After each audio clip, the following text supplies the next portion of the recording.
ಸ್ನೇಹಿತರೆ, ಇವತ್ತಿನ ಈ ಒಂದು ಸೆಷನ್‌ದಲ್ಲಿ ಕೆಲವೊಂದಿಷ್ಟು ಸರ್ವೇ ಸಾಮಾನ್ಯವಾಗಿ ಎಕ್ಸಾಮ್‌ದಲ್ಲಿ ಕೇಳ್ತಕ್ಕಂಥ ಸಿಂಪಲ್ ಪ್ರಶ್ನೆಗಳನ್ನ ಡಿಸ್ಕಸ್ ಮಾಡೋಣ ಬನ್ನಿ. ಸೊ ಮೊದಲನೇದಾಗಿ ವಿಶ್ವದ ಅತಿ ದೊಡ್ಡ ಹಕ್ಕಿ ಯಾವುದು ಅಂತ ಕೇಳಿದ್ದಾರೆ. ಸೊ ಇದು ಸಿಂಪಲ್ ಆಸ್ಟ್ರಿಚ್ ಪಕ್ಷಿ. ಆಸ್ಟ್ರಿಚ್ ಪಕ್ಷಿ ವಿಶ್ವದ ಅತಿ ದೊಡ್ಡ ಹಕ್ಕಿಯಾಗಿದೆ. ಅದೇ ರೀತಿಯಾಗಿ ವಿಶ್ವದ ಅತಿ ಚಿಕ್ಕ ಹಕ್ಕಿ ಯಾವುದು ಅಂತ ಕೇಳಿದ್ದಾರೆ. ಸೊ ಅದು ಹಮ್ಮಿಂಗ್ ಬರ್ಡ್ ಅಂತ ಕರಿತೀವಿ. ಇದಕ್ಕೆ ಹಿಂದಕ್ಕೆ ಹಾರುವ ಕೂಡ ಶಕ್ತಿ ಇದೆ. ಹಮ್ಮಿಂಗ್ ಬರ್ಡ್ ಹಿಂದಕ್ಕೆ ಕೂಡ ಹಾರುತ್ತದೆ. ಸೊ ಅದೇ ರೀತಿಯಾಗಿ ವಿಶ್ವದ ಅತಿ ದೊಡ್ಡ ಸಸ್ತನಿ ಯಾವುದು ಅಂತ ಕೇಳಿದ್ದಾರೆ. ಸೊ ಇದು ಯಾವಪ್ಪ ಅಂದ್ರೆ ನೀಲಿ ತಿಮಿಂಗಲು. ನೀಲಿ ತಿಮಿಂಗಲು.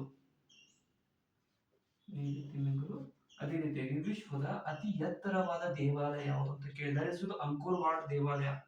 ಅಂಕೋರ್ ವಾಟ್ ದೇವಾಲಯ ಆಗುತ್ತೆ.